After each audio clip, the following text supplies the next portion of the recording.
और हमारे साथ जुड़ गए हैं पंकज झा, हमारे संवाददाता। पंकज, सीएम योगी के दिल्ली दौरे को शिष्टाचार बताया जा रहा है, लेकिन इस दौरे की अंदरूनी कहानी क्या है?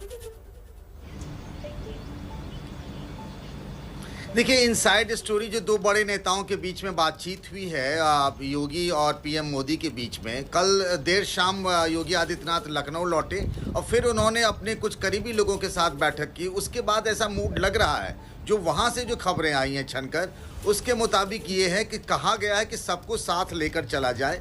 एक सामाजिक समीकरण बनाने की, बिठाने की कोशिश भी की जा रही है, जिसमें संभावित है कि अगले कुछ दिनों में यूपी मंत्रिमंडल में विस्तार हो सकता है और उन जाति, बिरादरी और समुदाय के लोगों को मंत्रिमंडल में जगह मिलेगी, जिससे यूपी के चुनाव में बीजेपी को लगता है कि वो उनके लिए अचूक हथियार बन सकता है। खासतौर से हम बात करें पिछड़ों के और ब्राह्मणों की बात की जा रही है। तो एक तरीके से ये कहा जा रहा है यूपी में मंत्रिमंडल विस्तार की भी खबरें लगातार आ रही है जी।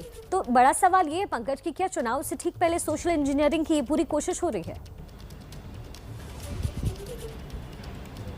जी हाँ, बिल्कुल। अगर आप देखिए 2017 के चुनाव में भी ये भी था, लेकिन हिंदुत्व था, लेकिन उस वक्त बात कुछ और इसीलिए थी क्योंकि वहाँ सत्ता में बीजेपी नहीं थी। इस बार बीजेपी सत्ता में है, इसीलिए चुनाव की रणनीति भी बदल गई है और उसी लिहाज से सामाजिक समीकरण को, यानी हम जो कहते थे ना मंडल और कमंडल, तो मंडल को प्रमुखता दी जा रही है, कमंडल उसके नीचे है। जी जी, बहुत शुक्रिया पंकज जी हमारे साथ जुड़ने के लिए। और देखिए यूपी में किस तरीके से सियासत में गहमा गहमी और साथ ही शगुन मंत्रिमंडल का पूरा विस्तार जो है उसकी भी अब कवायद हो गई है तेज।